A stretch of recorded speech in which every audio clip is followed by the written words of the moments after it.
Hey there, kindred spirits. Welcome to Kindred Spirits Book Club, the podcast where two grown ladies geek out about Anne of Green Gables and all things Ella Montgomery. I'm Reagan Duffy. I'm here with my beautiful co-host, Kelly Gerner. Hi, kindred spirits. We are bringing you this summer bonus episode to tell you all about our trip to Prince Edward Island and the Ella Montgomery Conference. But first, let's catch up about how our summers have been going so far. What have you been up to, Kelly? How's summer going down in your neck of the woods? Oh, it's been pretty good. It took me forever to recover from this trip because I just overscheduled myself. And so it was all back to back with our anniversary. So I went from PEI back to work over to anniversary celebrations. And then sometime in the middle of the following week, I literally found myself Googling symptoms of chronic fatigue. And my poor husband was like, sweetheart, I don't think you have chronic fatigue. I think you're just tired. You're just normal fatigued. You're just normal fatigued. You just need to sleep. You just have jet lag. I know I say this every summer, but my problem is that everything always sounds fun. And I always want to say yes to everything. And I want to say yes to everyone. And I just can't. Nope. Time is not infinite, Kelly. I know. And you'd think I would have learned my lesson at this point in my life. And maybe I am. Maybe this is the summer I learned my lesson. Well, you learned it earlier in the summer. That's true. Right? Like usually you had this when I'm crashing out like this, it's August. Right. You had this revelation at the beginning of July. That's pretty good for me. Yeah, summertime, there's so many fun things to do. I don't have to explain it to you guys. Ever since I tried to explain away my regular fatigue with a chronic illness, I've been trying to make an effort to say no and just actually consider whether or not I can do something before I say yes to it. But one thing I did recently was I attended a local Shakespeare in the Park production, and it was so fun. They performed The Comedy of Errors, which I'd never seen, right? That's I think a far less frequently performed show. It's at this park in coastal Orange County where there's the beaches on one side, it's the ocean is roaring in your ears, and then the theater's on the other side, and everyone's just sitting there under the stars. And you've got I don't know, your sandwich and your beer and a nice ripe peach, and it was just kind of a perfect summer night. So, and the best part is that they had food trucks and they had little vendors and they had a mobile bookshop there, just like in our tiny bookshop video game. Yes! It was so fun. And they had tons and tons and tons of blind date with the books, which is where the bookseller will take a book and kind of wrap it in either wrapping paper or sometimes in brown craft paper, when they'll have kind of a vague description of the book. I was not tempted by any of the blind dates of the book. And do you want to know why, Reagan? Why? Because I read the descriptions and realized I'd read almost all of them. It's like if you're on the dating apps for too long and the same guys keep on showing up, you're like, nope. I've seen that one before. Nope. I went on a date with that guy too. The same thing. So funny. I was like, oh, that does sound interesting. I was like, oh, I know what that book is. You're like, oh, I read that one 15 times in a row. You can put a new profile picture on, but I know this profile. Oh, well, how about you, babe? How's your summer been? It's been pretty low key, honestly. I got right back into work because that's the problem with being in private practice is you don't work, you don't get paid. Bummer. Yeah, but so honestly, I took advantage of it being kind of quiet here, and I blasted through a whole bunch of books, a bunch of library holds kind of all came in at once, and I haven't had time in a while. I felt like I was kind of in a reading slump in the middle of a season. It felt like it was kind of hard to get into another book. I always felt like there was something I should be doing to prep an episode or edit an episode, and I don't know. So I read 5 books in a row, which was nice, really great. So of the many books that you read, which ones did you like the best? Oh, okay.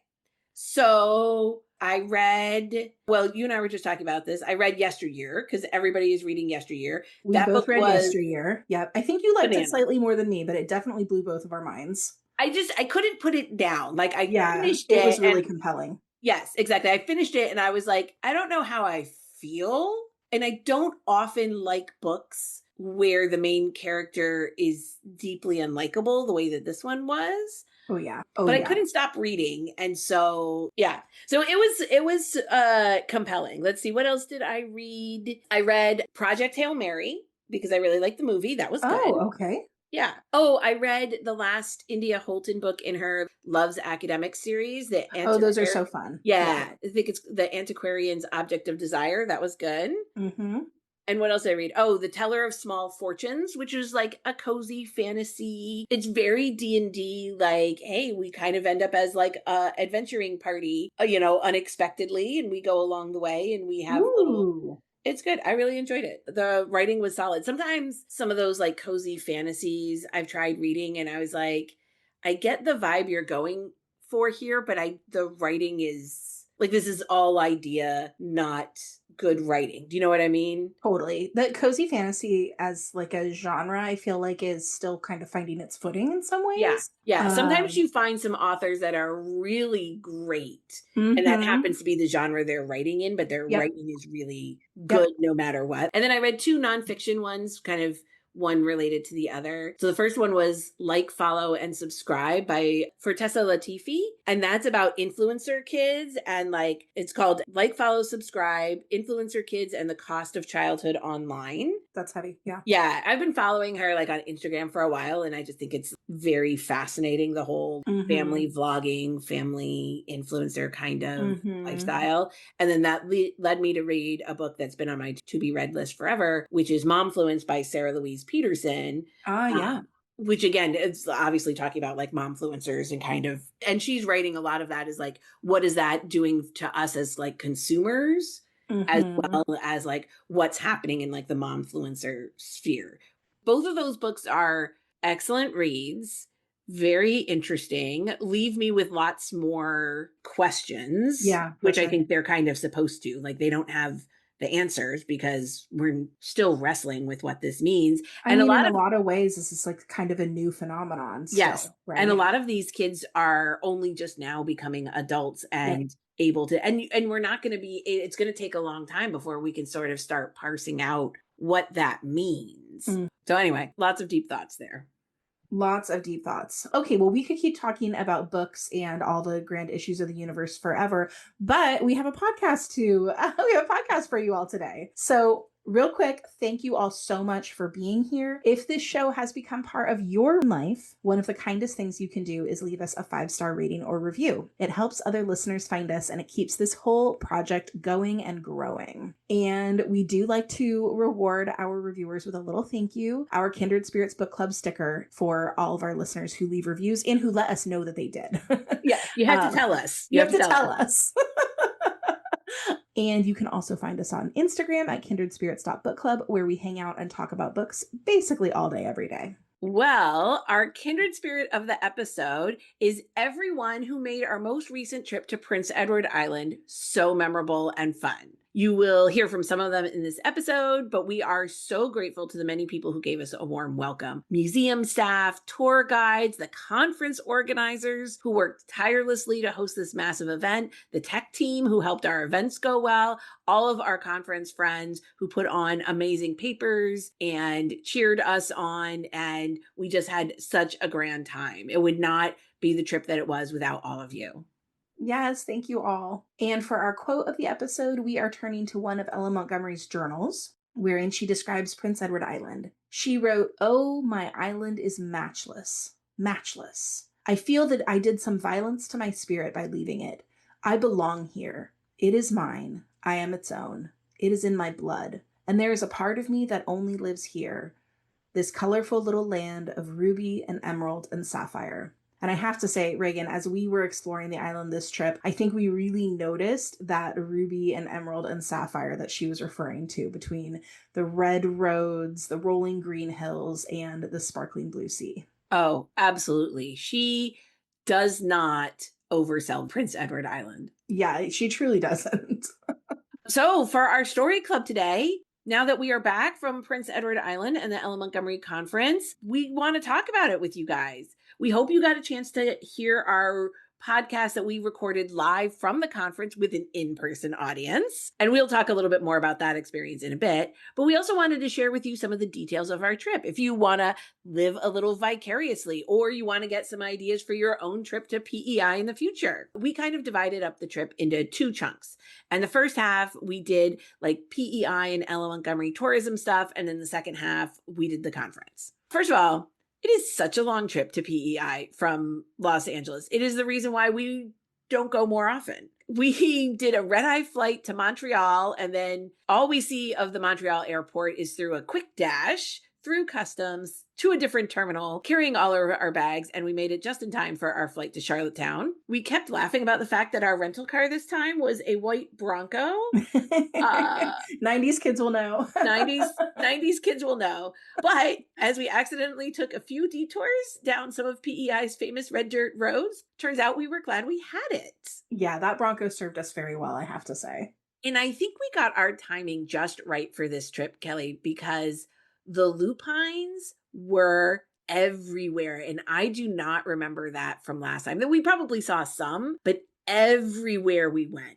They were gorgeous, and they were just on the side of the road. I think it Yeah. was like one of the first things we really noticed as we were kind of getting into our rental car and starting to drive around is that all of the roads were just bordered by these fields and fields of like blue purple lupines, and they were so pretty. And I think someone did tell us that it had been kind of an exceptional season for them this year. Amazing. Like, yes, every ditch, every corner by a crossroads, anywhere there was just covered in this riot of blue, purple, and pink. It was amazing. So pretty. And I was really thrilled that this trip, one of my aunts, my Aunt Martha, decided to join us. Martha lives in New Hampshire, so I don't get to see her that often. And it turned out that she has a good friend from Prince Edward Island whose family has a vacation cottage on the water. So we got to stay there close to Cavendish and a lot of the other Ella Montgomery historical sites. So shout out to Terry. We love the Shout out, cottage. Terry. What a perfect little place to stay. The sunsets over the water from the back porch of the cottage, gorgeous. It was like nothing else. Oh my goodness. And also shout out to Martha, who was extremely up for all of the Ella Montgomery historical sightseeing we did, despite having zero to little familiarity with Anne of Green Gables. I don't think she's even listened to the podcast up until this point, but she better be listening to this one. Hi, Marth. We really threw Martha in the deep end. She was such a great sport, Reagan. I loved getting to know your cool aunt. We had just a blast with her. And yeah, she was game. She just came along with everything. She's like, what are we doing today, girls? I know. I love it. And we took her from one historic house to the other, and she's like, this is great. Oh, I know. I'm so glad she came. And I love that you got to hang out with her because Martha is just one of my favorite people. Oh, she's a blast. Well, so we did start her off, this is probably the best place to start, with a trip to Green Gables Heritage Place. Because, of course, if you only do one Anne of Green Gables thing on a trip to PEI, that's the one to do. Unfortunately for Martha, we did not only do one Anne of Green Gables thing. Not even close. The Green Gables Heritage Place is really special. They have a beautiful visitor center, which is so thoughtfully done. It gives this lovely overview of Ellen Montgomery's life, and it really shows the breadth of the reach of Anne of Green Gables as a book. We absolutely love the wall that shows all the book covers of all the different languages that Anne has been translated into. And it's just one of these moments where you can really see the worldwide impact that Anne has had. But then as you walk out of that sort of like big modern center, you go through this little white gate that has Anne's famous quote, "It's lovely when your imaginations come true, isn't it?" And that is so fitting because Green Gables was the place that Anne's imagination come true. And here we all get to see the place that Montgomery describes so vividly. We get to see her imagination come true, and our imagination from the book comes true. It's special. It's meta. It's like walking into Green Gables for yourself. So you walk through those lovely gardens, and there's the house. There's Green Gables come to life with white clapboard and green trim. It is just like the description in the book. Now, the home itself was actually the home of the McNeils, which were Ella Montgomery's cousins, and it's the house that she did have in mind when she described Green Gables in the books. Although, apparently, it was not painted green at the time. Which is interesting, but that's what imaginations are for. Maud spent tons of time here growing up. She lived only a kilometer away on the other end of the Haunted Wood Trail, as it happens. And what has happened in the time since the book's publication is that the house has been turned into this tourism destination, and the curators have decorated the home so it reflects what Maud described in her book, right? So everything is very period appropriate, and there's lots of like Anne of Green Gables Easter eggs throughout the space, which is really fun. You feel like you're walking through the book. You go through the formal living room, through a sparse little bedroom that's set up for Matthew, complete with his farmer's almanac. His suspenders are laid out on the bed. And then through there, you go into the kitchen, which is, of course, Marilla's domain. And you can see the pantry and the cabinet with her rosebud tea set and the bottle of raspberry cordial and little Bonnie, the geranium on the windowsill. All these little details that if you read and loved the books deeply, you will notice and be like, it's just like the book. As you move through Green Gables and go upstairs, you'll see Marilla's room.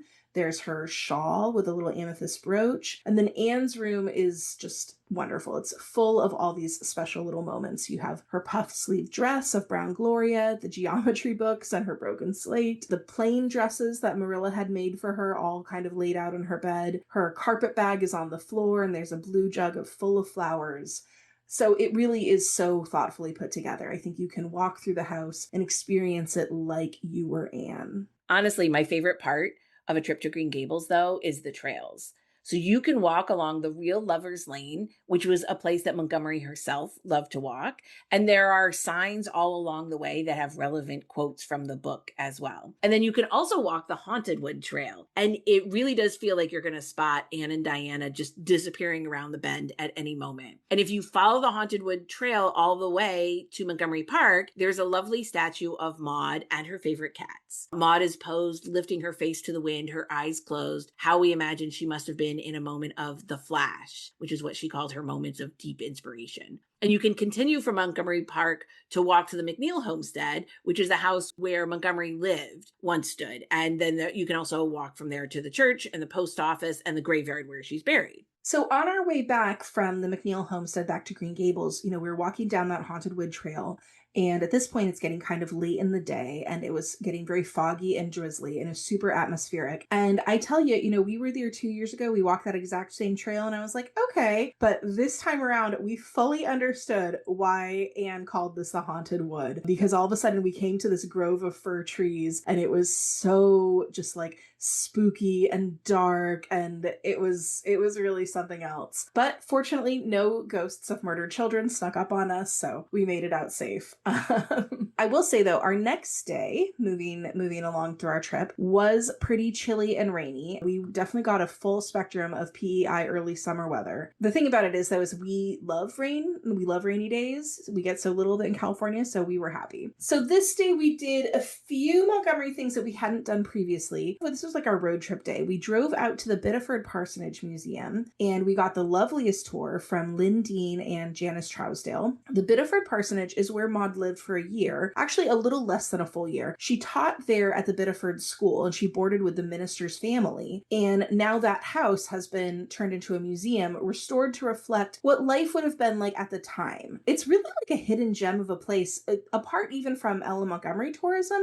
It's just like a really well-preserved historic home and a great step back into the past. There are plenty of Montgomery touches, and our tour guide was able to sort of thread that needle and explain all the different ways that Maud had lived in the house and what her relationships were and things like that. But you could go just to appreciate what life was like in the 19th century on PEI.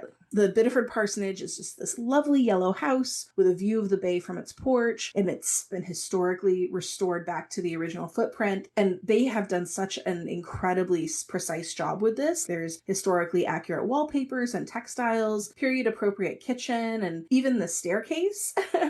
I think it had gone some sort of 1970s renovation, and they took it back to sort of how it would have looked originally. We really enjoyed seeing some of the kitchen tools, the old washing machines, and butter churns and all of these things that really helped us like visualize what an endeavor it must have been to work in one of these kitchens. Like thinking about Marilla cooking all of her famous dishes and baking her plum puffs. And one of the cool things that we learned is that the story of the liniment cake from Anne of Green Gables was actually based on a real event. So here's Janice Trousdale telling us all about it. She flavored the cake with anodyne liniment. Lucy Maud wrote, "Never shall I forget the taste of that cake and the fun we had over it, for the mistake was not discovered until tea time. The minister ate every crumb of his piece of cake. What he thought of it we never discovered. Possibly he imagined it was simply some newfangled flavoring, And it was from this incident that the idea for the liniment cake in Anne of Green Gables was derived. I love that it came from a real thing. It is a real thing, yeah. We also loved seeing the table set for tea, and the Biddeford Parsonage Museum is hoping to be able to do like period replica high teas there soon. So when they start doing that, we will let you know about it because that sounds pretty amazing. We would definitely sign up for that. High tea and storytelling in a 19th century parlor sounds like an amazing afternoon. We also got to see the room that Maud lived in while she was there, and one of the cool little artifacts was a copy of the rules for teachers from the time. There were some wild rules. My favorite one, you may not loiter in the ice cream stores.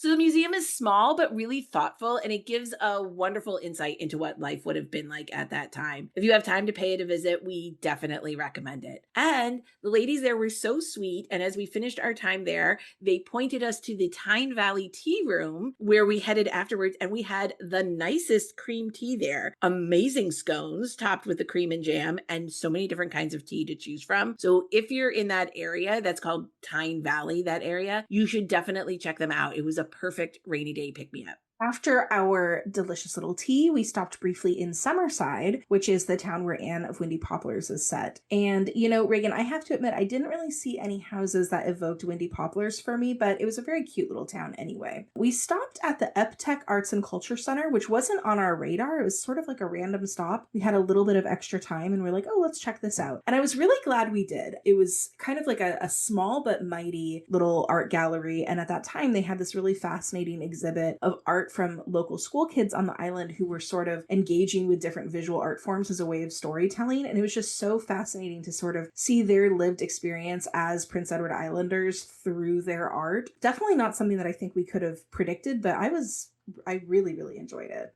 No, I'm really glad we ended up stopping there.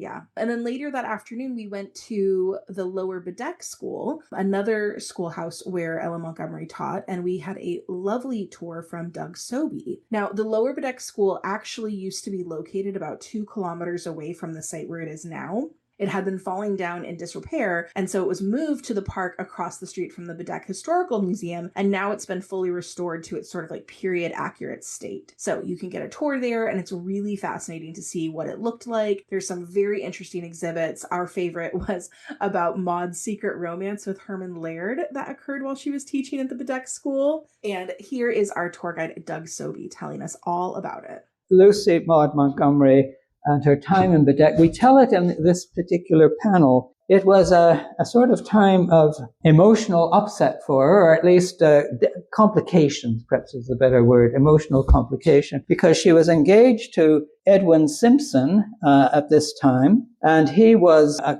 second cousin of hers, but she didn't really care for him very much. And she wrote in a few places in her journal that he was a fine-looking and clever, but she was not physically or emotionally attracted to him and wanted to break off the engagement. So that's her emotional state, the situation. And in the household where she was boarding, and this is the family that she was staying with, this is Cornelius and his wife Amy, and those are the children. But the one person that she mentions in particular is Herman, who was the eldest son. And Herman would come to her room. She was sharing a room with Herman's sister, Helen, but Helen wasn't present much of the time. So Herman would bring the mail to her room, but he'd linger on. And have you read the journals yourselves? Not fully. Yeah, okay. Yeah. It's pages and pages, but as it gradually develops, she describes these encounters. And then gradually he was making motions towards her, expressing an interest. And she was, as she said in her journal, the culmination of it is here. I loved Herman Laird with a wild, passionate, unreasoning love that dominated my entire being and possessed me like a flame. A love that I could neither quell nor control. A love that in its intensity seemed little short of absolute madness. And so she records their secret meetings and of how on 2 occasions she was almost tempted to take the fatal step that might have led to her, quote, dishonor. However, she felt that there were insurmountable barriers had Herman even dared to propose marriage. And the barrier was she considered that he had no trace of intellect, culture, or education. But that didn't turn well. When that came out in the journal, when the journal was published in 1985, that was 86, 87 years after this event. But there were still people in Bedeck, Lower Bedeck, who knew Herman's sisters, his younger sisters there had left children. So he was their Uncle Herman, who was being described as having no trace of culture, intellect, or education. And they were insulted. And they said they were particularly offended by it, basically, because they said he wasn't, he had gone through the education of the local school. His brother was trained to be a dentist. The family was as cultured as any other family, and our own family as well. But, there's always subjectivity in Ellen Montgomery's writings. But from her point of view, he probably didn't have the intellect, her point of view was at the level of, she was writing at that stage short stories, and she was a very talented woman who probably felt that she had little in common in that respect with Herman. Well, the romance did not develop. She did not take the fatal step. The family also said, well, this can't be true. Herman was engaged to another woman at the time. Well, she also was engaged, the secret engagement. Herman was engaged to a woman. The sad part of the story is she left Bedeck in March 1898. She left because her grandfather in Cavendish died that March, and that left her grandmother at home. Her grandmother was fairly elderly, and she felt duty-bound to return to Cavendish to look after her grandmother. And so she then, that was in March 1898, and then Herman died in the 30th of June, 1899. A year later, he died of appendicitis, according to the family, and she was sitting in, her grandmother had got the paper, and she wrote in her journal, grandmother said, "Oh, did you know a Herman Laird in Bedeck? Well, he's died," she said. And her grandmother knew nothing about this romance. Nobody knew anything about it. Secret. Yeah, and so she said, I could say nothing except to get through the moment. That's sad. Yeah, it is. And so nothing came of that relationship, but she thereafter, throughout her life, she considered this was the most important romance of her life.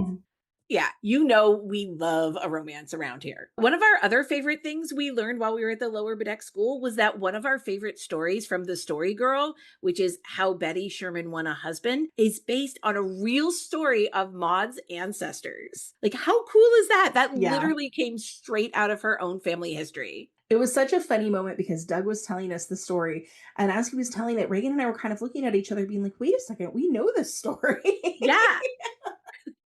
We're like, oh, we know what happens. And really, Maud barely even changed their names to put it in that story. So we love that in some of these more out of the way places, we got these little nuggets from her life that inspire some of our favorite moments in the books. So it's so interesting to see these little bits and pieces that she takes from her own life and wove them into her books. So if you get a chance to go out to the Lower Bedeck School, it's a lovely place to walk around, and you can practically see Miss Stacy at the chalkboard and hear the slate cracking over Gilbert's head. Check out our Instagram. We'll share some pictures from the Biddeford Parsonage Museum and from the Lower Bedeck School so you guys can kind of check it out. So we did one last day of Ellen Montgomery related tourism, and that day was our most beautiful day of our trip. It was gorgeous and sunny. So we crammed a lot in. We started at the Ellen Montgomery birthplace. That's the little house where she was born. She lived there with her parents until her mother died when she was only 22 months old. While we were there, though, we got a great tour from Catherine McEachern, and she had a bunch of wonderful stories. So here's Catherine telling us about teenage Maud and her relationship with her stepmother. We all know what 15-year-old girls can be like. So now she has a way with words. That girl can write. Yes. So her letters, her correspondence is so beautiful. Yeah, she's very descriptive. So you've got a 15-year-old girl. Oh, do we have some takedowns of her stepmom? Just a smidge. If you can imagine, she's 15. She hates this woman. So I can't remember the exact wordings, but it always takes me back to the movie. Yeah. Meter than second skimming. Yeah. You could just, she just goes. She can't stand the woman. It's fabulous. And that's It makes her so journals- human, right? That's what makes the journal so interesting. Because when I first got the journal, I'm wondering if there were going to be a dry read, reading somebody else's journals for 5 volumes. Right. And they're not. Because first off, she writes very well. But she is so descriptive, and you can identify with her. Right? That's what makes her and her books endearing, I think. Yeah, for sure. Oh, I love that. I love because it makes her just so human, right? Like from this distance, you think about people in the past, especially somebody who's like, is such a venerated writer, and like any 15-year-old girl with her stepmom and a grudge, right? And apparently, she looked a lot like her mom. And so the older she got too, she reminded her father of her mom. Yeah. Now his second wife, he was 13 years older than his first wife, and the new wife was younger than the first wife. So in a lot of ways, she may have been closer to Maud's age. And then she's reminding him of his first wife, who he was brokenhearted when she passed. And so deep-seated jealousy. Yeah. None of this, of course, we're all making assumptions. Right. You can see both put those sides pieces of it. together. Yeah. And was she really the stepmother? The evil stepmother is probably not as bad as she put it out. Right. You can see both sides. Right. Because, I've got a 15-year-old coming here. Of course, I don't she know would this expect her kid. to help with the kids. Right. And I don't know this kid. I don't have a relationship with her. But she can help me with the babies. Right. And she's like, I don't want to help with the baby. Those aren't my kids. Exactly. And you can see some of the imprints in how she characterizes Anne's early life. Right. Yeah. There were no twins. Thank goodness. That at least is an embellishment. You can really tell how fun and enthusiastic Catherine is. We really loved how much all the various historians and curators and docents at these sites just love telling stories about Maud and bringing visitors into her world. Maud comes to life in a totally different way when you have that personal connection to her. The birthplace also has a ton of great family photographs. There are replicas of her wedding dress, and there's some other important family artifacts, like some of Maud's scrapbooks. Then we went out to the McNeil homestead, and that's where Elle Montgomery lived with her grandparents. The house itself is gone, apparently for a lot of reasons, but one of the reasons why they ended up taking it down was that even in Maud's time, she was so famous and people loved Anne of Green Gables so much, they would come out to see her house and yank shingles right off the house. So at some point, her uncle, who inherited that house, just took it down altogether. But there's still some of the outbuildings left, and one of them is turned into the sweetest little bookstore, and it also has some great artifacts in it, including Maud's typewriter, or what I assume is one of her typewriters. The grounds there are really lovely. You can stroll among the trees, and there's a plaque standing where Maud's window would have been, and it includes one of her poems called The View from My Window. So you can see exactly the landscape she would have looked out on when writing that poem.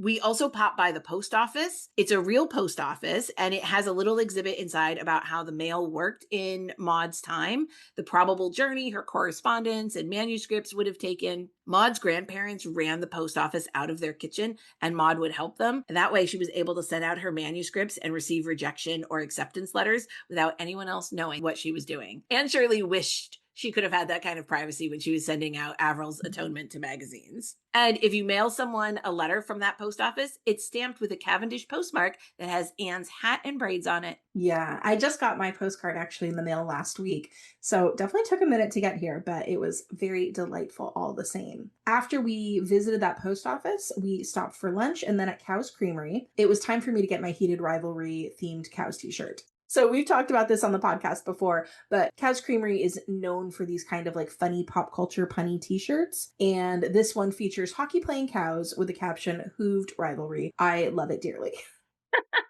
I got my husband a Dungeons and Cows shirt from there. And then at the University of PEI, they had a special Cows t-shirt, Lucy Mood Montgomery. So I bought one of those for myself.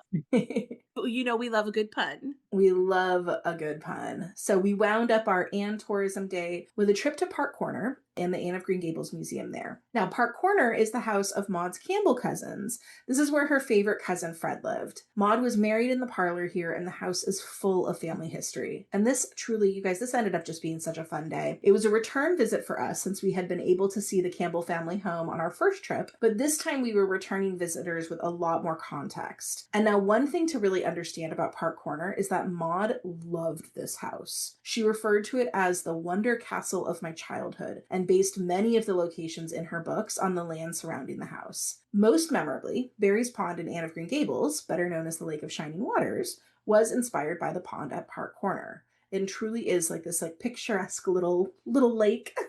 We also got the opportunity to speak with Pam Campbell at Park Corner, and she's one of Maud's grandnieces. Pam is an incredible storyteller, and we were so delighted to just have a good long interview with her about growing up there and what it felt like to kind of grow into this family legacy. And so here's some of what she shared with us. I live at the Anne of Green Gables Museum in Prince Edward Island. I was raised in this home and then couldn't wait to leave. And now you're back. Now I'm back. There was 5 kids in our family. One stayed my brother. He owns the property. I lived in Toronto for many years. I moved back here and I didn't appreciate the significance of this home when I grew up here. My father knew the author well, talked about her daily. We didn't know her. We didn't care to know her. I never read her books till I was an adult. Lucy Maud Montgomery called this home the wonder castle of her childhood. So we know it had made a huge impact on her.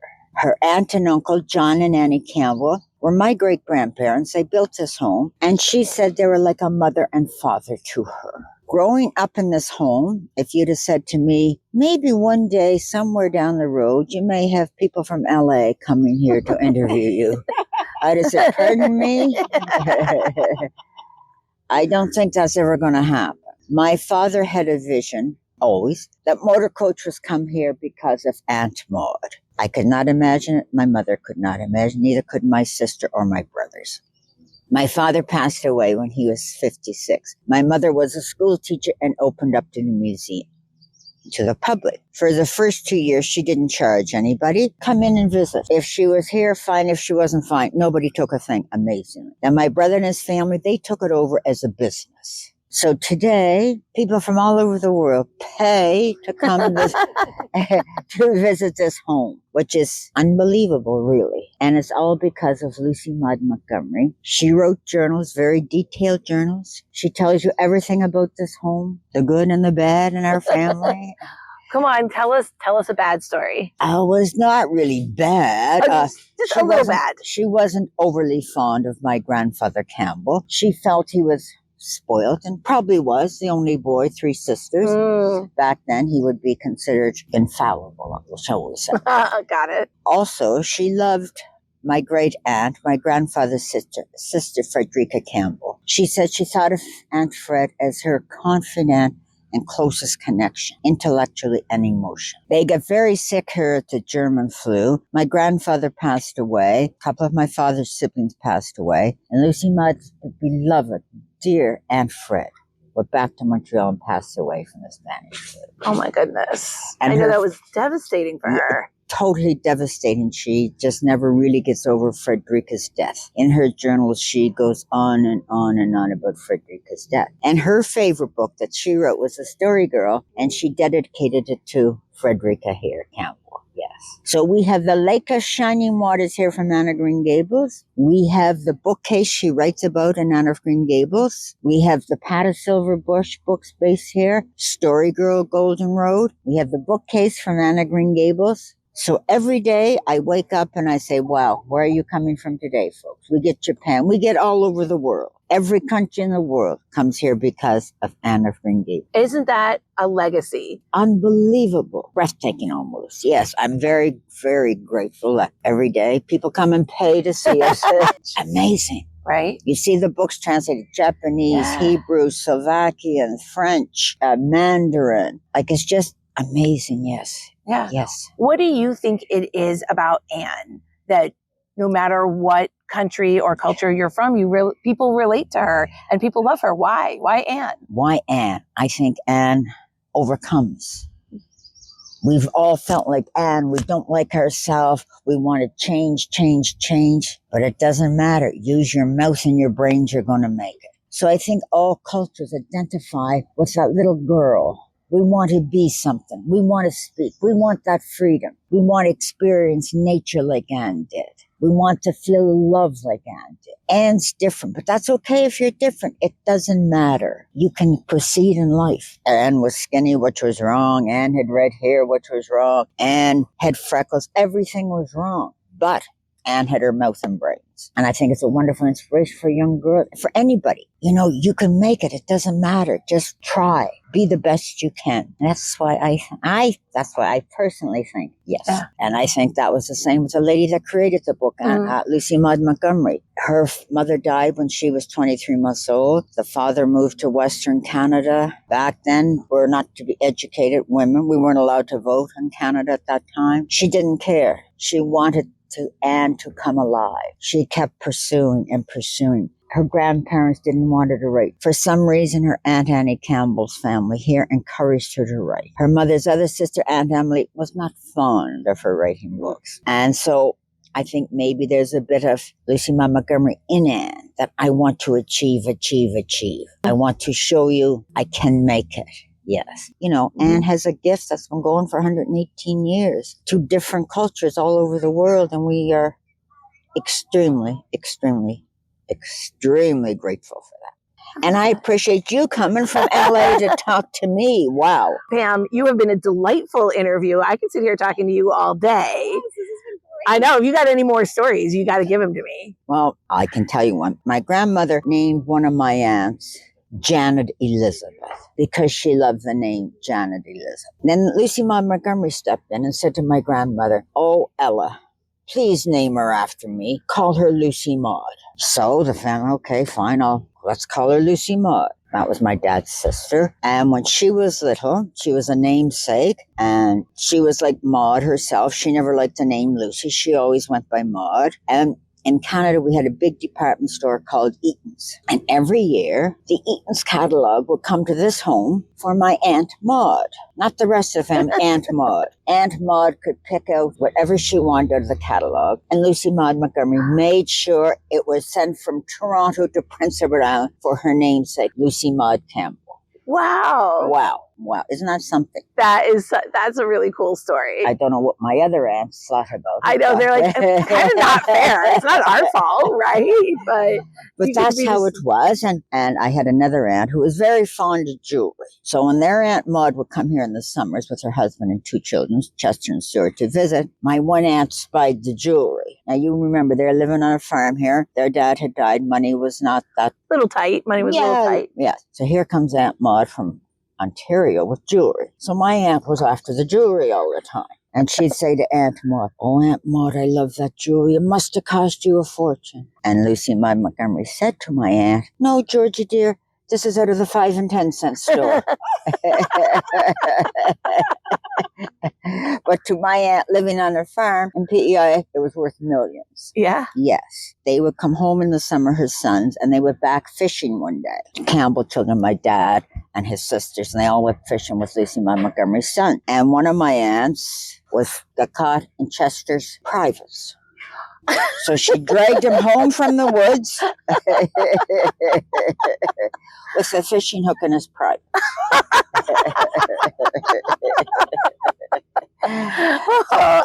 Yes. Oh no! And Chester still came back every year. Yes, Did he forgive?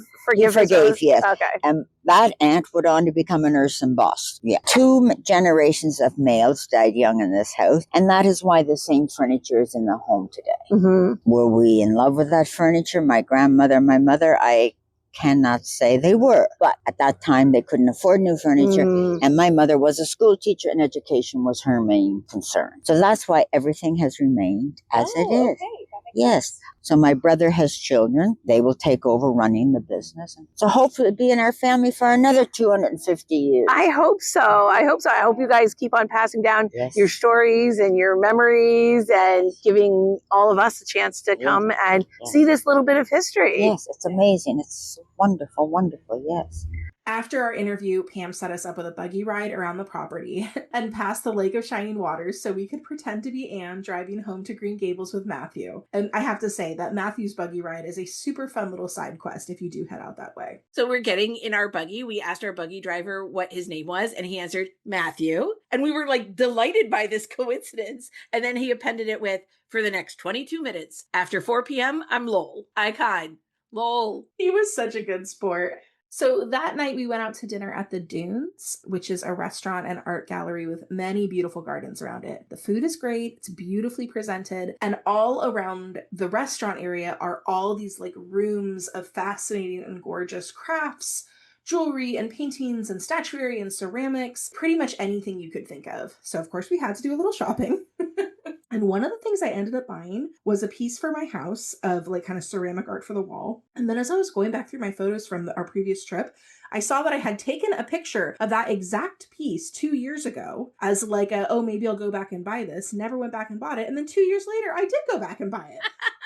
Totally coincidental. So Good clearly things I come to loved it those when who I wait, first saw Kelly. it. I guess. The Dunes is also, if you recall from our earlier episode about PEI, it's also the site of the carved wooden duck figurines that I love to pieces. And so much like our previous visit, I had to exercise great personal restraint to prevent myself from taking home a whole flock of little ducks. This time I had a bunch of them in rainbow colors for Pride Month. I was like, I want to take all the gay ducks home. I know, in their little rainbow boots. It was so cute. Kelly, you totally could have, because the only thing that stopped you last time is that we were quite crammed in the car with like my husband and daughter and mom, and there was no room for a duck. For ducks. But this time we had a car to ourselves. You totally and it was a Bronco. I know, we had it as a Bronco. All the gay ducks could have gone in the back seat. So many gay ducks could fit in the backseat of that car with room to spare. I bought earrings for Alice and my mom while I was there. But then while you were kind of finalizing some of your purchases, Martha and I went out to the gardens, and it was at dusk and there were rabbits hopping around the gardens. Cute. I was like, those gardens are beautiful too. How much cuter could this place even be? I know. Yeah, the Dunes is a must visit if you guys go to PEI. Our final day before the conference was very stormy. It rained constantly all day. I was kind of wishing I had brought my rain boots, which the little cottage where we were staying had a covered porch. And so I woke up in the morning, I was like, oh, where's Kelly? And she's out there with her laptop working on the covered porch in the rain. And honestly, it was a great idea. It was so nice. We're like, this will deter us not at all. So we had lunch at the Prince Edward Island Preserve Company, which has a beautiful dining room and a great shop attached to it that sells all kinds of local PEI made goods, jams, obviously, since it's a preserve company, but also lots of arts and crafts. And it was crowded because of the weather, but it was still very nice and amazing seafood chowder. And there are gorgeous gardens that surround that restaurant as well. We didn't get to take full advantage of them because it was quite rainy, but if you are out in that direction, please explore the gardens at the PEI Preserve Company. We bought jam there and tea there to have with our breakfast, which we did every morning, and it was amazing. So then we're like, let's do some more craft shopping. And we had seen lots of like art galleries and craft shops kind of on our drives out and about. So that is what we did. We just hopped from cute little craft shop to craft shop. We all got mugs from Village Pottery. So now we all have matching mugs to remember our trip together. Love it. And so, yeah, that was our rainy day of sort of shopping and decompressing a little bit, because the next day was the beginning of the conference. And we were so excited, but also so nervous, because when we were there 2 years ago, we really were there just to sort of listen and learn and take in the atmosphere. But this time around, we had actual responsibilities. So we said goodbye to Martha in the cute little cottage. Terry, we love you. Thank you for letting us stay. And we headed into Charlottetown. Well, first we had to, of course, stop for breakfast. We found this very cool coffee shop called the Willow Bakery that was like in an old converted church. Meanwhile, Reagan was laughing at me. I made the mistake of wearing white linen pants because they felt like very chic to me in the moment. But then, of course, I'm like dodging red road mud puddles in PEI in my like white pants. I'm just like reflecting on it now. I packed for this trip so completely wrong. Like, I just don't understand weather on Prince Edward Island at all. You look very chic in your white linen pants. Thank you. They did not get terribly splattered, but you did have to do a few acrobatics, like getting in and out of the car in some of those parking lots. Ay. So the Ella Montgomery Institute Conference officially kicked off the following day on a Thursday, but Wednesday, there were additional panels and workshops, some extras to welcome people into the conference. And we were honored to be part of 2 of those events. So yeah, Wednesday was a whirlwind.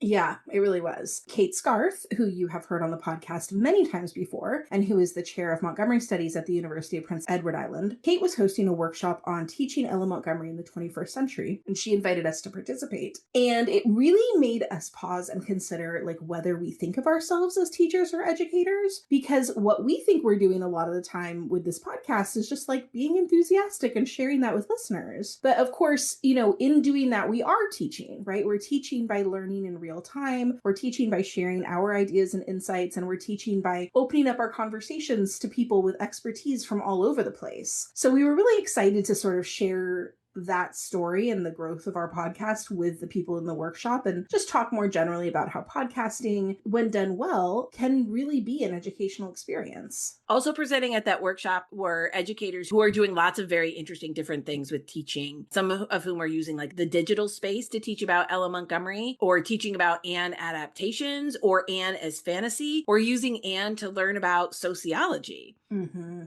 So it was actually a great way to start our conference experience, especially as more than just participants. The workshop was very collaborative, and hearing from different folks about their interest in teaching and learning about Ella Montgomery it was a great start to the experience for us. Yeah, very much so. And then that night we hosted a Montgomery Madness trivia and games event. It was so fun. It was so special. And we were so darn nervous. Now, this was actually one of our original ideas when we first thought about asking if we could be part of the conference. You know, not being scholars ourselves, not, you know, preparing academic papers, we kind of wanted to think about what we could bring that was unique to an already wonderful conference experience. We had a million ideas as we started planning this, and we kept refining it and adding and changing ideas like right up until the night before. We made until the day of. I think the day of we were still making some final calls. Yes. We made my Aunt Martha play some of the games with us and give us feedback to see if they worked and like what was working, what didn't. And there was a couple of tricky elements to planning this game night. We learned a lot from it. First of all, like we wanted to strike the right tone. Obviously, a game night should be fun and engaging, but it is an academic conference, so we didn't want to be like flippant or disrespectful either. Like we wanted to honor the reason that people were there.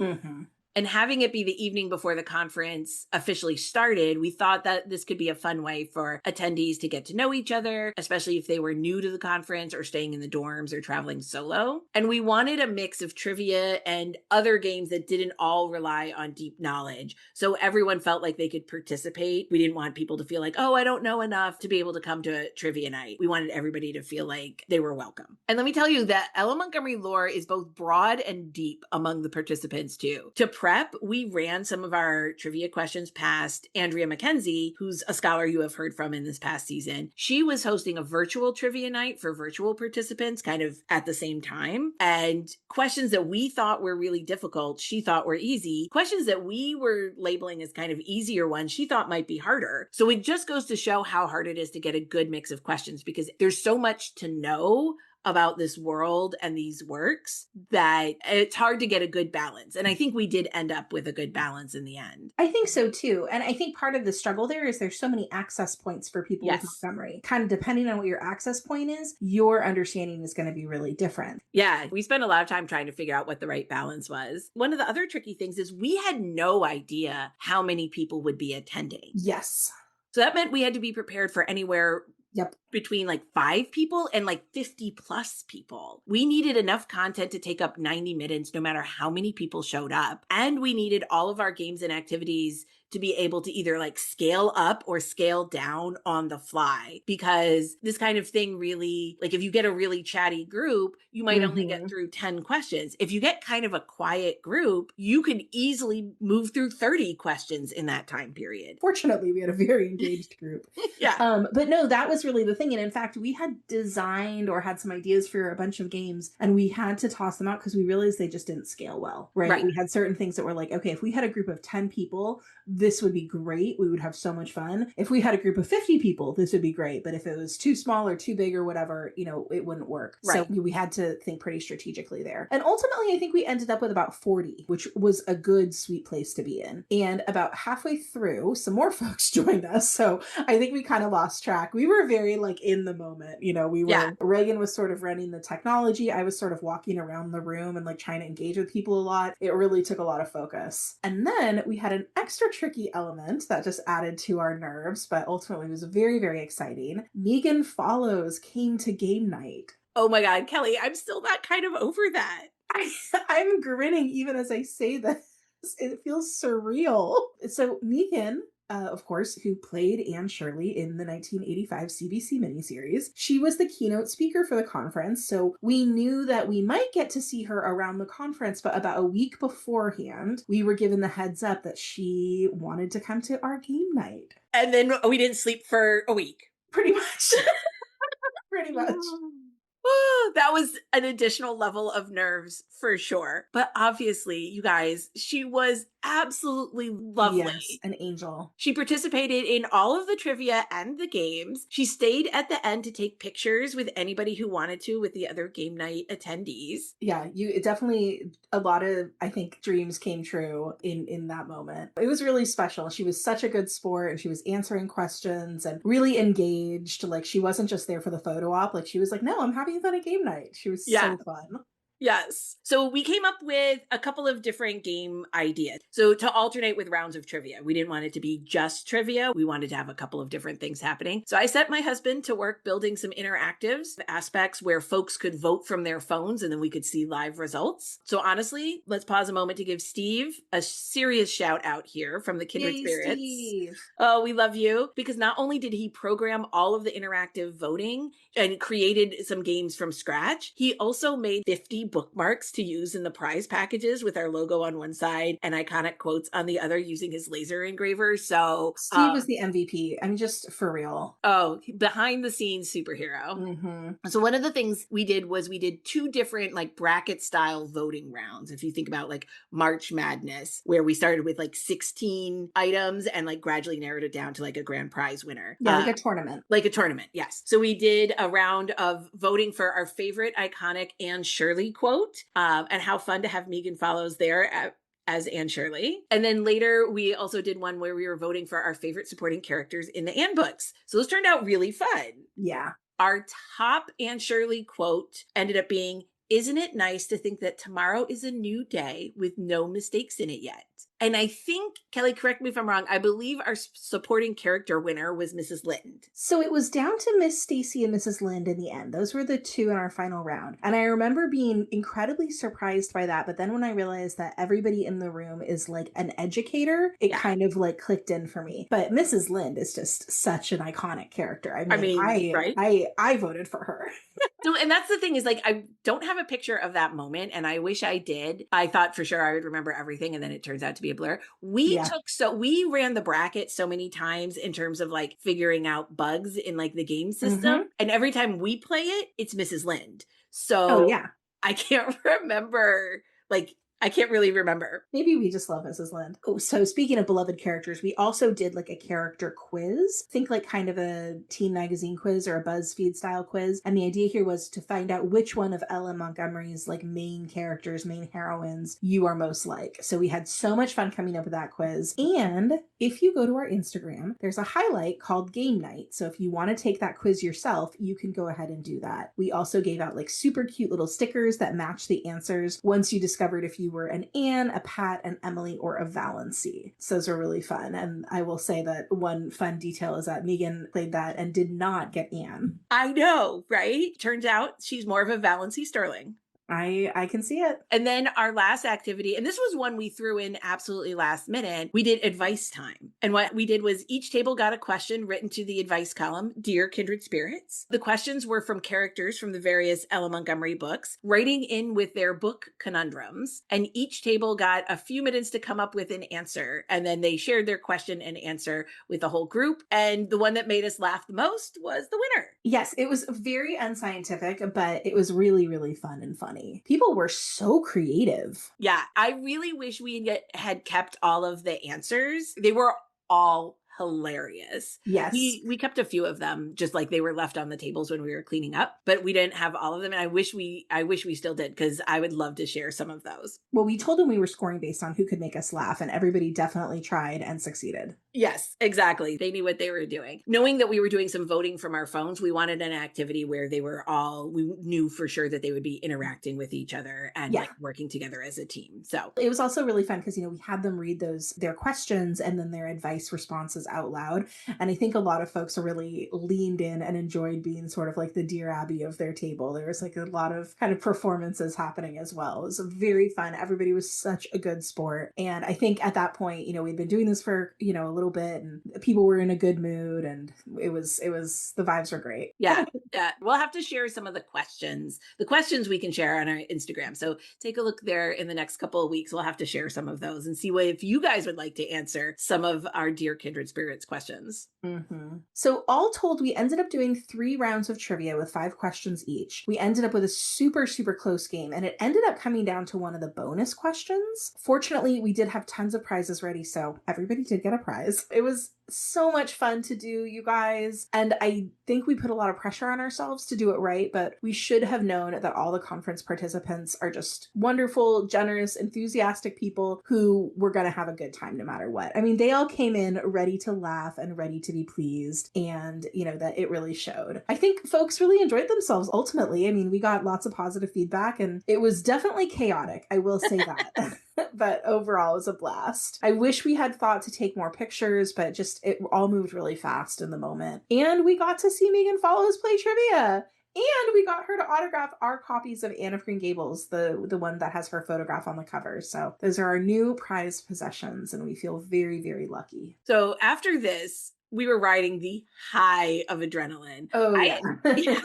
I actually had a harder time falling asleep after game night than like the night before. Mm. There was just like so much adrenaline coursing through my body. But it was kind of a relief on Thursday to go to the conference just as participants. Oh, yes. We just have to show up and learn. And just like last conference, the next few days were full of so many amazing panels and papers, so many different ideas to consider, to open our minds and give us new perspectives. We couldn't get to every panel, even if we divided and conquer each session. But luckily, conference participants will be getting access to all of the recorded sessions, so we can hear some of those papers that we missed the first time around. Because some of those sessions, it was extremely hard to choose which panel to go to. Yeah. The conference opening remarks included the remarkable poem shared by the poet Vilma Blendman about her experience of reading Anne of Green Gables as a young girl in Jamaica. And it was just a beautiful start to the conference. Mm-hmm. The theme this year was Ella Montgomery and change, and that just sparked so many interesting papers. And we can't possibly mention every single amazing paper we heard. This episode would be like 3 hours long.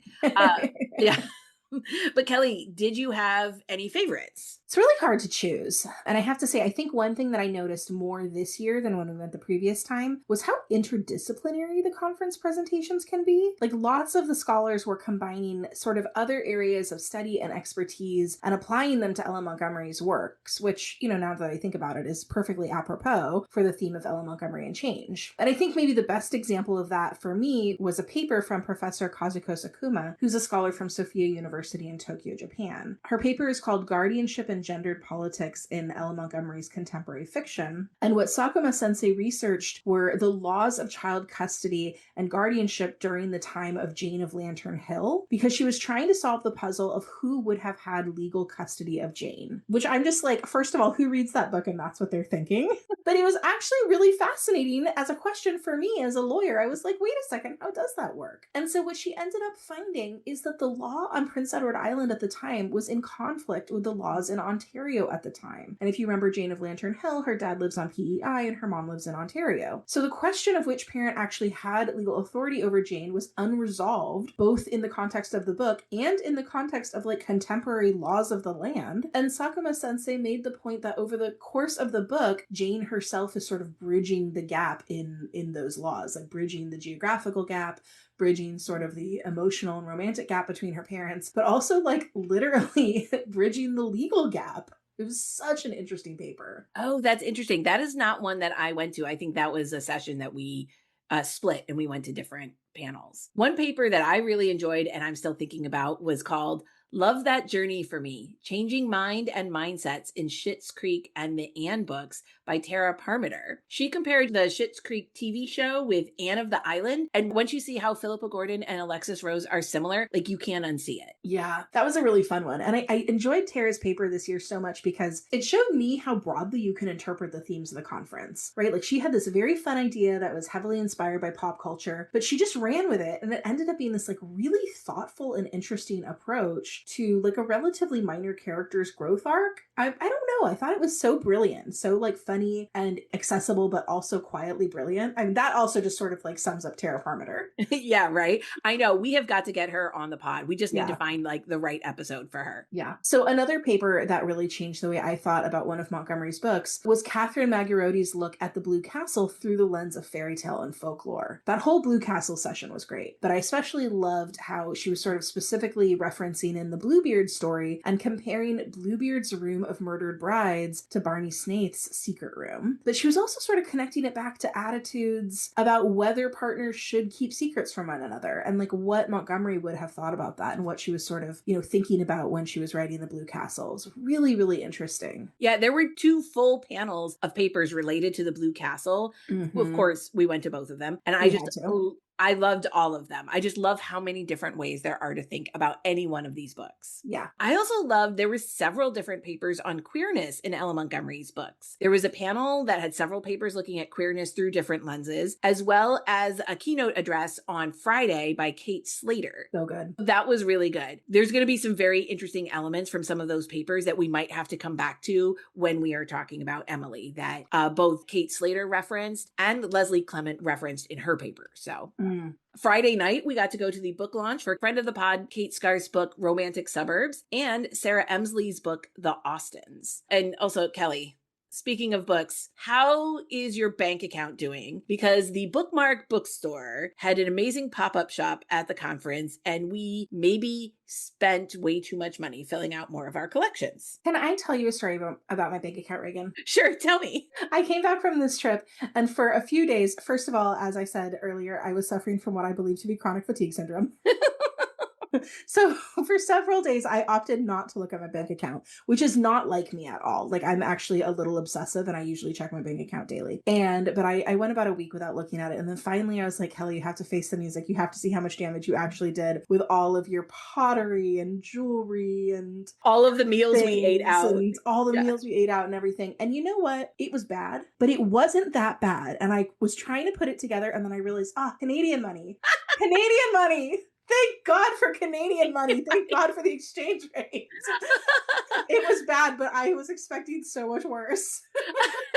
I know. I love it. I go to check out at one point at the bookmark like pop up and like I'm handing the lady my books and she's, adding them up and she starts to tell me the total and I'm like, wait, don't tell me. No, tell me. She's like, it's Canadian money. So it's probably like $50. And I'm like, great. That sounds great. Oh man. Yeah, we definitely enjoyed ourselves when it came to shopping.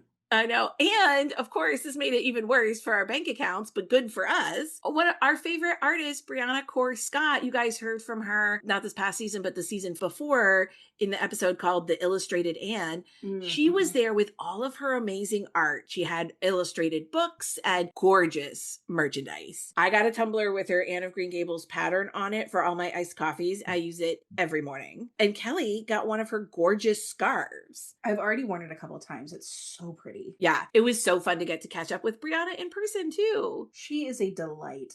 So it's still Friday, and now this is when we got to do our live podcast with a real live in-person audience for the first time ever. So listeners, go give that one a listen if you haven't already. We definitely learned a few things on the fly about doing a live pod. Namely, there definitely were some audio tweaks that probably would have worked out a little better. I have to just admit it to the kindred spirits. The day of the live pod, I was literally Googling like best practices for recording a live podcast because Reagan and I had sort of discussed it ahead of time and we're like, we think that with a microphone and Zoom, we can just kind of do it the same way we do it when we're recording together and we'll just, be in a bigger room. And we were like, it might be a little echoey, but it'll essentially be fine. That's what we had decided. And then I was like, wait a second, is that right?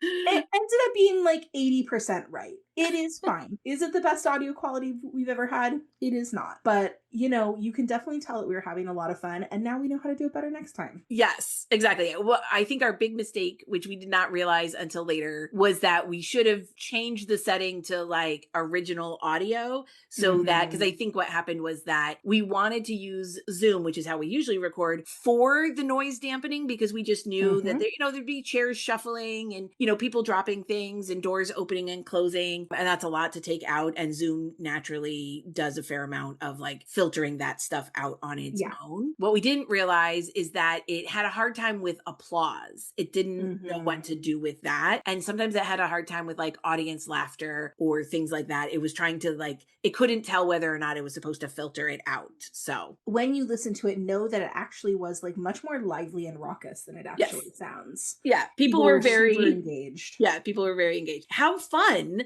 to have people in the room with us while we were recording. It was new. It was definitely a new sensation, but we had an absolute blast. And just again, thank you to everybody who came and who hyped us up and acted as our like cheerleading squad and asked funny questions and played bingo and did the whole thing. Yeah. Yeah. I know that was when we were like at the last minute. We had thought about doing bingo for game night. And then we're like, how would that work? I don't know. So we didn't. And then we're like, but we have the idea, so we'll just do it for the live podcast. So literally we're like making photocopies. I know. Thank you, Cindy Chen at the University of Prince Edward Island for hooking us up with all of the stuff that we needed for copies. Yeah, it takes a village, you guys. It takes a village. It truly does. My favorite part about doing the live podcast is, right, so everybody's got their bingo sheets. And then towards the end, as we're like inviting folks to come ask questions or comment on things, a few people are looking at their bingo sheets and finding things that we had not yet mentioned, and then coming up and asking us leading questions to get us to mention. And here's the funniest part. It was so mischievous. I loved it. Kelly had not seen the final list of bingo questions because that was one of the things, like, you work on this part, I'll work on this part. I did that, and I generated the bingo cards and printed. So she did not know. She knew generally what was on the bingo cards, but she didn't know the specifics. So Mary Beth Cavert comes up, talk about a trickster goddess, that lady. She's like, if one of you was going to walk a dog, what kind of dog would you walk? And Kelly's like, let me tell you about my corgis. And I knew exactly what she was doing. Because, of course, corgi was one of the bingo squares. Reagan just assumed that at some point I'd start talking about my dogs. Right. It was because some stuff that I put on the bingo cards, I knew like was part of our script. I knew we would talk about it. I knew we would mention it. Other things, I was like, we talk about all sorts of stuff that we go unscripted all the time. I was like, these are all things that could come up. Like potential tangents, likely tangents. We have no idea. Dogs. It's no fun to play bingo if you know you're for sure going to get every square. Like, what's the point of that? It ended up being such a good time. Yes. And then we went home, and instead of collapsing, I made Kelly. It's been such a long day already. I made Kelly stay up. Well, okay, she mostly stayed up. Yeah, mostly. So we could watch the live stream of my daughter performing in Frozen the musical with her youth theater program. To be fair, she had a really big role, and this was like one of their intense shows. Like, she had been rehearsing 3 days a week for 10 weeks. She had a really big role as Oaken of Wandering Oaken's Trading Post. Yoo-hoo! And she got a whole big showstopper song with the entire cast. And I was feeling so cool. Yeah, I was feeling really awful about missing it. So I made my husband sit front row and live stream it for me. It was worth it. It's a 4-hour time difference. So we were up to like 1 a.m. to see it.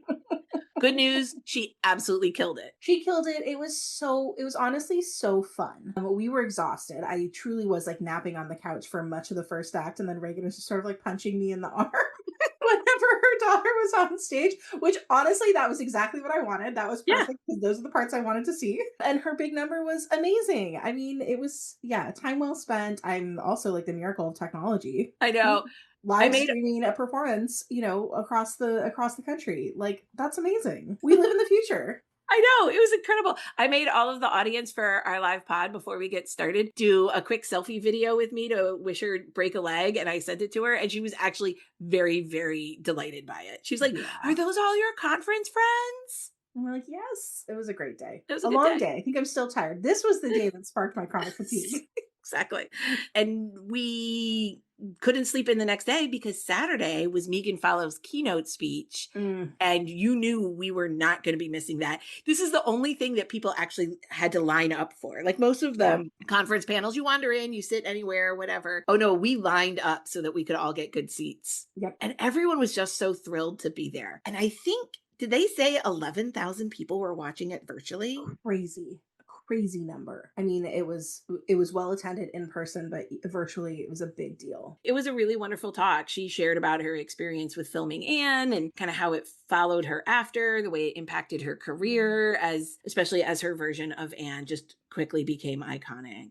How she found her way back to Anne and Ella Montgomery later, and she spent a lot of time like reading her journals, for example. And then there was time for a lot of questions from the audience, and we were lucky enough to get to ask the final one. So I hope they will make the keynote available after the fact for other folks to see it, because it was really wonderful. Yeah, what a special experience. So we had a few more panels throughout the day on Saturday, and then that night was the banquet. And that was a super fun chance for us to just kind of, let our hair down and chat with the folks that we hadn't really had a chance to catch up with yet. And it was also very fun because they announced the theme of the next conference and they announced the visiting scholar for the next conference. So next time around for the Ella Montgomery Institute Biennial Conference in 2028, Melanie J. Fishbane is the new visiting scholarship, and we are so excited, you guys. She is awesome.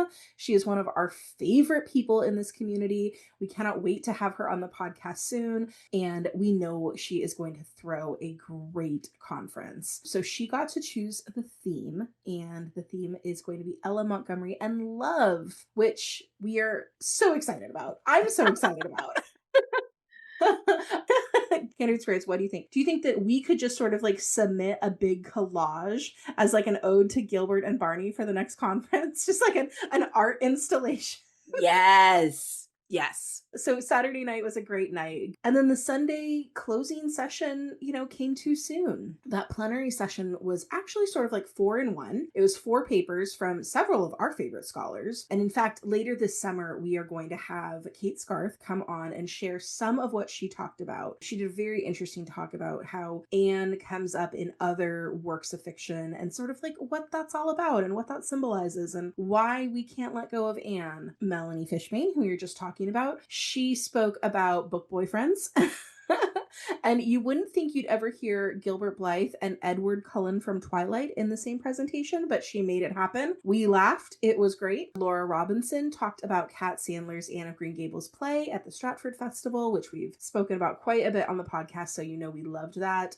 And Caroline Jones talked about why Emily of New Moon hasn't gotten the same adaptation treatment that Anne has. Really, really interesting perspective from Caroline. And Caroline actually had one of my absolute favorite moments. So all of the folks had, PowerPoints. At one point in Caroline's, she was like, I have nothing to say here. Here is a picture of some flowers. I was like, she's like, please enjoy this picture of lupines until it's time for the next slide. I'm like, it was so like unserious and just like chill and normal. I was like, I love these people. Me too. I took a picture of it and sent it to another friend of mine in academia. And they were like, oh, you guys are having so much fun. We really were. And so that plenary, with all 4 of those rock stars giving such fun papers, it was just a really delightful way to end the conference. It was hard to leave. It really did feel like leaving summer camp and like not wanting to say goodbye to everybody yet. Mm-hmm. We consoled ourselves by hitting the bookstores of Charlottetown. Spending more money. Yes. After a well-earned lunch. And then we got Cow's ice cream, because of course. Also got to have Ella Montgomery mansplained to us by a gentleman when we were just trying to eat our ice cream on a bench. You guys. So strange. I was literally wearing my Lucy Mood Montgomery t-shirt. The revelation that Maud was a, quote, really bright gal who wrote more than Anne of Green Gables is not really going to impress us. The mansplainers, they're everywhere. We basically invited ourselves along with some conference friends to go to a lobster dinner. So we sure as heck did that. Yep. And then on Monday, we had some time before we left for the airport. So we picked up another conference friend to head out to Brackley Beach to dip our toes in the ocean, view an iconic lighthouse, and hit up Richard's for the best lobster rolls and fish and chips. That was the best fish and chips I've ever had in my life. That was a perfect day. It was a great way to end up our time in PEI. And then we all went to the airport together and saw another conference friend at the airport. So it did It was really great. feel like, yeah, we're all on the same plane out. I mean, it's a pretty small airport, so odds were, Yeah. but it was lovely, right? You really do feel like you're surrounded by friends. That end of summer camp feeling is exactly right. I could have stayed longer. Oh, We yeah. were there for a good long time, but I could have stayed longer. Yeah. Maybe next time we give ourselves a couple of extra days on the other end of the conference. I want to, if we can figure out the time off, stupid work. But I would love to. I'd love to be able to spend like some real relaxing time on there on the island as well. But of course, it was wonderful to head home too. We had been gone for a while, and I think our families missed us. So great. Exactly. No, I miss them too. I missed our people. I did miss my bed. I do like my bed. Oh yeah. Yeah. Well, what do you think, friend? Do we have another moment for an inspired by segment? Let's throw it in there. Let's wrap it up. Well, I am inspired by you, Reagan, because thank you. you were the person who told me about the thing that I'm going to recommend. One of the things that made our very long flight a little bit better this time around was a snooze band. Mm-hmm. Now, this is an eye mask that also has built-in headphones, and it's all like just sort of a fabric headband that you can wrap around your head. So you can listen to relaxing music or your white noise while you're also blocking out the light. And because it's like a headband, it's a streamlined option that's better than those big noise-canceling headphones, which you can't really sleep in, right? You can't turn your head in those. So I bought one of those before the flight, and I honestly slept pretty well with it. I just kind of was like dozing, listening to like some meditation playlists that I had downloaded before, and it worked out great. Yeah, those things are awesome. And then another recommendation that I wanted to share with the listeners, especially for those of you who saw this sort of secret episode pop up in the feed and are like, oh, I'm going through KSBC withdrawals. I'm going to recommend another podcast for you. And this is the Hot and Bothered podcast, which is hosted by Vanessa Zoltan. Vanessa is currently doing a close read of Jane Austen's Persuasion, going chapter by chapter through the book. So, and for her deep dive into Persuasion, Vanessa's co-host is Dr. Stephanie Paulsell, who is a professor at the Harvard Divinity School. So their conversations are going to be incredibly insightful, incredibly brilliant. The first 2 episodes are already out. They cover the first 2 chapters of Persuasion, and I really, really am enjoying this. So that's the Hot and Bothered podcast. Definitely check them out. Oh, good. I need some summer listening. All right, so let's see. Well, okay, a PEI specific recommendation is this completely unassuming lunch place that we ended up right after we got off the plane near the airport, after we accidentally detoured to what our Google Maps told us was the exact center of PEI. We were so tired after getting off the red eye. I think we're like standing in the middle of a field. I think what must have happened is you were trying to put in a place that had been recommended by like the lovely lady who was renting us the car, and maybe your finger slipped and you accidentally hit like just PEI in general instead of the Who address. knows? I think something like that did happen. We were following it. We're like, where is this place? Where are we going? And then it's like, you're here. It was the middle of a field. So then we're like, okay, well, what's just the closest lunch place possible? From that point, yes. From where we are, right? Geographical That puts us situation. back in the direction we want to go. So we ended up at this place called Gallant's, right near the airport. It's totally seems like it's like in this industrial area. Very unassuming. We went in. I had the best grilled cheese I have ever had in my whole dang life. Their food was really good, shockingly good. It was so good. And then you had the brilliant idea to buy one of their unbaked chicken pot pies, which was massive, to bring to the cottage. And we had that for dinner on 2 different rainy nights. It was perfect. So shout out, if you're near the airport in Charlottetown, definitely stop by Gallant's. So good. Delicious. And then a non-PEI specific recommendation is the Good Molecules caffeine eye patches, because between jet lag and nerves and adrenaline, I did not have the most restful sleep the first few nights on PEI, and those eye patches were great to pop on in the morning while I was like getting ready to help me feel and look more awake. Definitely worth the space in my toiletry kit. Yeah, those little guys are small but mighty. Well, thanks for spending time with us today, kindred spirits. We really hope that we've inspired you to visit this beautiful island, this amazing little corner of the world, and